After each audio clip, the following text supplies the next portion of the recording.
Friends, you never know who you'll touch in life. You never know how or when you'll have an impact or how important your example can be to someone else.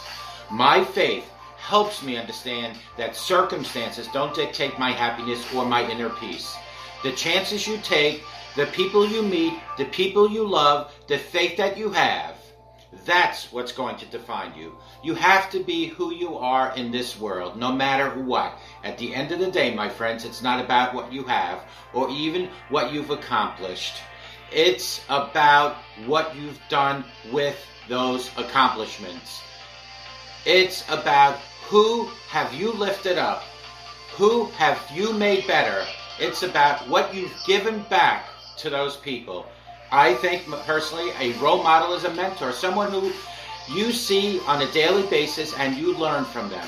My faith taught me how to forgive. Faith taught me when people present themselves in a certain way, there's probably some backstory or issue or reason for the way that they are acting. It's not you, my friends. It's them. And a lot of times, it's about something that's completely out of their control.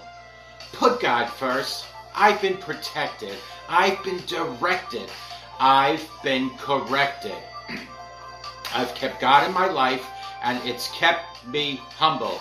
I didn't always stick with him, but he always stuck with me. Don't be afraid to think outside the box.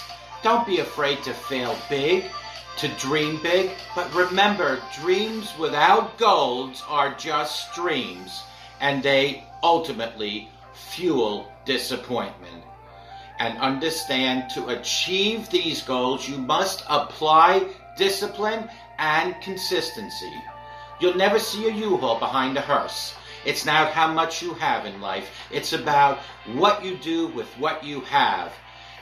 That's where the success is in helping others. Say thank you in advance for what's already yours.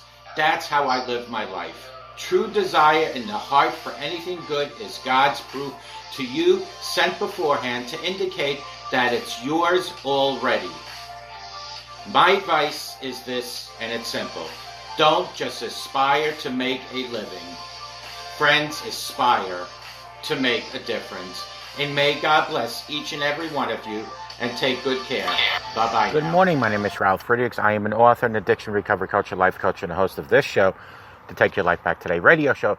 If you want to see a video version of this, just go to YouTube under channel Take Your Life Back Today show, or just Google my name, Ralf Friedrichs, and you'll come across it.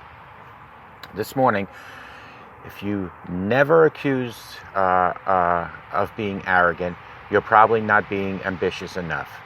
There's a word many Christians are afraid of. It's almost a bad word. If you have it, many people assume it means that you're self-serving, power-hungry, but most of all, arrogant. I'm talking about ambition. Think about that. It's almost like if you want to excel at something or do big things with your life or organization, then you must have a God complex, an all too elevated sense of self-importance. There's no denying that that's definitely true in the case of some people. But I also fear that our fear of ambition is severely limiting other people who have been called to do great things for God. Why should we put a cap on their potential because some people can't put a cap on their pride? Think about that.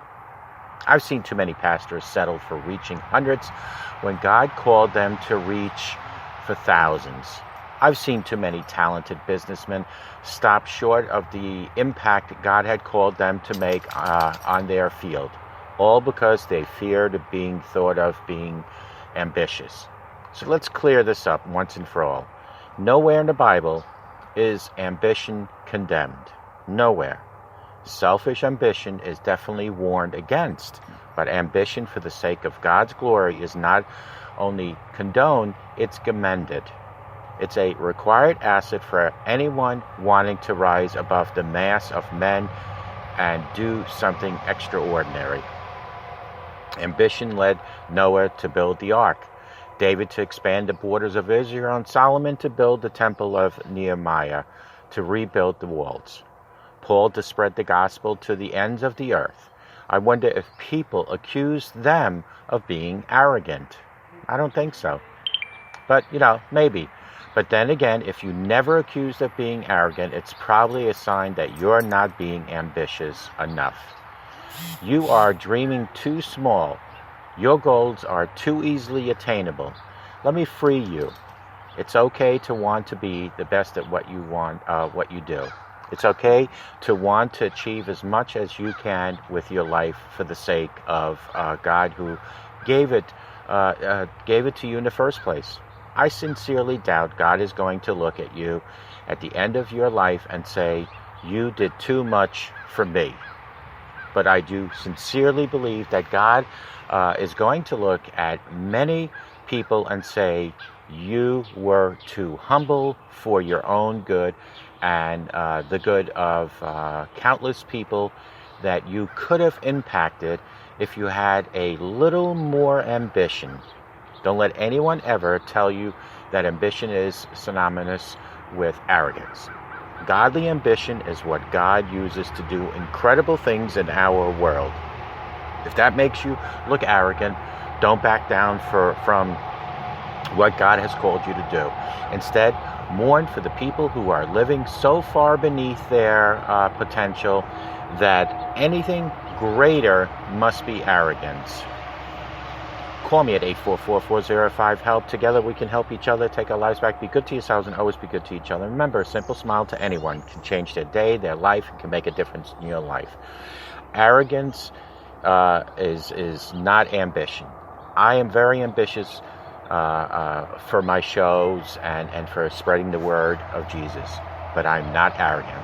I am full of ambition. May God bless you. We'll talk to you tomorrow, and have a great day. Bye-bye.